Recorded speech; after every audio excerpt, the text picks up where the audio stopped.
नमस्कार, स्वागत आपका हरियाणा न्यूज़ 24 पर। मैं प्रिंस लांबा, मेरे से विनय सिंधु के साथ मौजूदा रोहतक में और रोहतक के अंदर पीजीआई में जो कर्मचारियों का धरना पिछले 1.5-2 महीने से लगातार चल रहा है, जिनके मांगों पर सुनवाई नहीं हो रही, जिनका ये आरोप है कि उनको ना एचकेआरएन में जोड़ा जा रहा और ना ही उनको उनका हक दिया जा रहा है। तो ऐसे में आज उन्हीं पीजीआई के कर्मचारियों के द्वारा एक बड़ी महापंचायत का आयोजन किया गया पीजीआई रोहतक के अंदर ही। और यहाँ पर जो है तमाम खापों के प्रधान, तमाम किसान संगठन, किसान नेता और तमाम जो है सामाजिक लोग यहाँ पहुंचे हैं इनका समर्थन करने के लिए। सबसे पहले धनखड़ खाप प्रधान और जो राष्ट्रीय खाप कोऑर्डिनेटर हैं, उनके क्या कुछ इस बारे में, इस संबंध में कहने हैं, वो क्या कुछ अपना बयान दे रहे हैं, क्या अपना जो है संबोधन दे रहे हैं और इन लोगों की मांगों को लेकर क्या कुछ उन्होंने कहा है, किस तरीके से सरकार को घेरने का, चेताने का काम किया है। आप ओम प्रकाश धनखड़ को सुन लीजिए, उसके बाद आपसे मिलते हैं। आज जो हम जिस मकसद के लिए आए हैं उसकी नींव आज तक हो ना,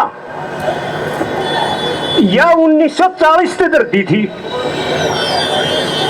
एक सदाशिव गोलवलकर, MS सदाशिव गोलवलकर, जो आरएसएस का सेकंड संस्थापक था, उसने एक किताब लिखी थी 1940 के दशक में, we and our nationhood identified.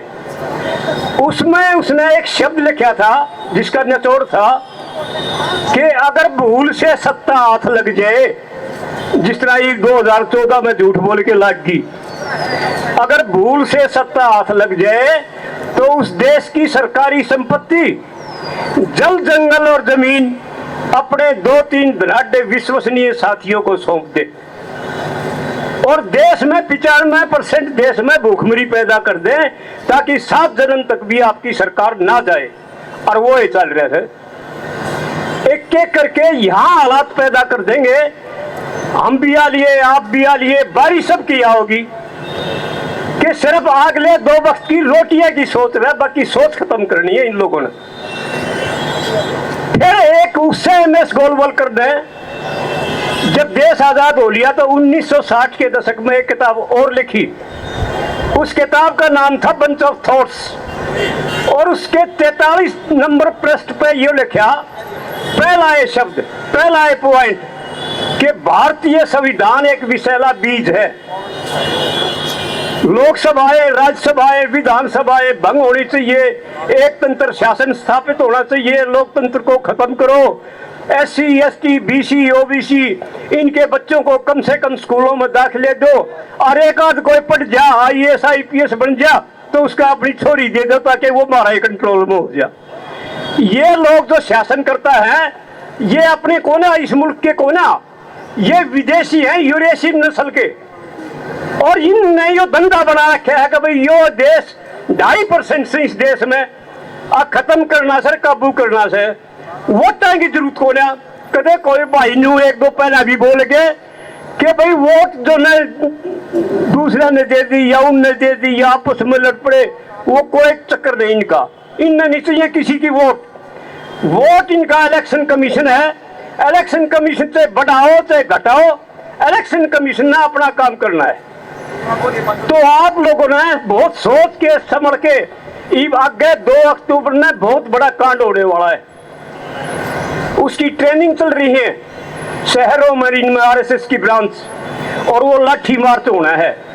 तो मैं आज इस मंच के माध्यम से एक छोटी सी बात प्रशासन ने, सरकार ने यहाँ तक पहुँचाना चाहूँ कि मेहरबानी करके ये आपस में फूट, भाईचारे की फूट, इससे दूर रहने दे या दहशत फैलाने का काम ना करियो।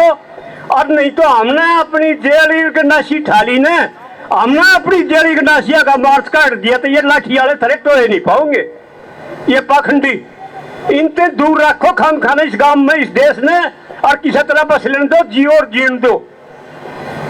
रही नौकरी ठेकेदारी वाली प्रथा जिसके लिए आप लोग बैठे सो, भाई नौकरी तो बता दी, सिर्फ भूखा मारने वाला काम करेंगे। और एक साथ के साथ एक और कर रखी है, जो न्यू वर्ल्ड ऑर्डर, जिसके तहत जो सारे संसार का चलना है कि 790 करोड़ पॉपुलेशन में से सिर्फ 100 करोड़ छोड़ने हैं। उनमें क्यों करा खत्म करो, किस तरह खत्म करो, चाहे कोरोना और चाहे दहशत फैलाओ, चाहे कुछ भी करो। इसका बहुत संभल के जो है ना यो इसका इलाज वैसे हुआ तो का हर जगह होता आया। हर जगह ठेकेदारी प्रथा है ना, या तो ना कदे थी, ये तो जानबूझ के न्यू करी सब एक एक करके नौकरी खत्म करते रहो, आपस में इनका खून बजवाते रहो। वो परसों पर दिन भी एक देखी थी लाइव वीडियो, वो सुमन उड्डार उनकी गाड़ी रोक रखी और उसका आगे वो छोरी पड़ी। हम यूं नहीं कहते वह गलत पड़ी, भैया उनकी डिमांड थी आज ही वह भी, पर वह समझाई जा सके थी बैठा के भाई आपस में खून बजवारे से हम ना किसी की मांगण खातर आ रहे ना हटावन खातर आ रहे। हम लोग को वहां जो जायज है जो इतने इतने साल पे लाग गए उन्हें हटावन का क्या हक बना थरा। तो लगाने से और लगाने से लगा लो, हम नहीं नाटते। ये जिस तरह हमारे खाप खेड़ा और खेत हर गांव में एक है दादा भैया, पूजन का स्थान हमारे पूर्वज जो हमारे बुजुर्ग हैं वो है सिर्फ दादा भैया, हर गांव में एक से। पर इन पट्ठा नहीं के कर दिया बोला उड़े भी ये मूर्ति धरनी शुरू कर दो। हम नहीं कर नाटते भाई तुम अपने मंदिर मत बनाओ, बना लो कितने बना लो, पर हमने तो जो इन्हें 3 ईंट धर के अपनी जोत जला के धोख मार के जल्ले राम करना, हम तो उसमें अपना हाल चला लिया करते। हमारा तो उससे सबके माँ जाया करता। और यो जो पखंडिया के जो अपने घर जो नहीं करोड़ों रुपए जो नहीं बड़ा बड़ा के करोड़ों मंदिर और ये अरुण बैठा के कर दिया मेरे बता नहीं एक और काम। तो भाई हम तो थोड़ा सा ये लिखते डिगना पड़ा से बात भी कहने खातर, पर मेहरबानी करके यो ध्यान रख लियो हम सरकार से कहा कि जो ये नौकरी वाला जो यो धंधार जो यो पाटबाजी यो भाईचारा खराब करने वाला यो इससे थोड़ा सा सरकार ने चेतावनी लाग रहे सा के तो जो है इस मामले से इन बड़का का हल करो, इसकी समस्या हल करो बैठ के विचार के। आज की बात तो यह होगी जो यूपीएससी वाले ये डीसी साहब ये आईएएस आईपीएस इनका ऊपर मेरा बिठाना है, इनकी चलती को ना कदे को भाइयों सोच रहा हो कि डीसी जो ना ये राजा होया करते जिले के, और जो चाहे खानदानी बालक होया करते पढ़े लिखे बालक होया करते, इनका ऊपर मेरा बिठाना हर दफ्तर में वो निकरदारी बिठा रखे से। अनपढ़ आदमी मूर्ख आदमी जिसने क्या है का नहीं बेरा धर्मवाद में और जाकर बलाई न जाते सबके में। और ये बेचारे पता नहीं दबके किस हिसाब किताब से मन तो कही थी डीसी नो को भी कही थी उस दिन जो है डीसी उसको जज्जर वाले को भी एक दिन कही, अरे एक और भी गए थे पानीपत वाले को भी और दिन। मगर थोड़े से मेहरबानी करके देखे खानदानी बालक सो इन निकरधारियां के चक्कर में मत आओ, समाज में देख लो अपने बालकन देख लो जियो और जीवन दो। तो हम तो ये प्रार्थना जो बात पहुंचाने खातिर आए थे, बाकी ध्यान रखियो जो ये थोड़ा इनका लाठी मार कर दियो जी डी साहब ये आपस में समाज से थोड़ा दूर रखियो संभल के। अगर इस टाइप का काम हो गया तो ये समाज ट्रैक्टर लेके और वह जेल गलासी मार्च कर दिया तो टोए नहीं पाओगे। भाई सरकार पे भी कहता हूँ चंडीगढ़ आ रहा है जो भाई प्रशासन के है सीआईडी के सिक्योरिटी वाले सफर सुन लो भाई, हम खप्पा में है ना हमारा एक काम है सच्चाई का बोलबाला और इंसाफ। किससे गैल गलत होगा ना आगे खड़े पावांगे, मेरे साथिया तो मेरे बहन भाइया तो आगे खड़े पावांगे। और भाई कभी हर कुर्बानी खतरा आखिरी टाइम तक तैयार है।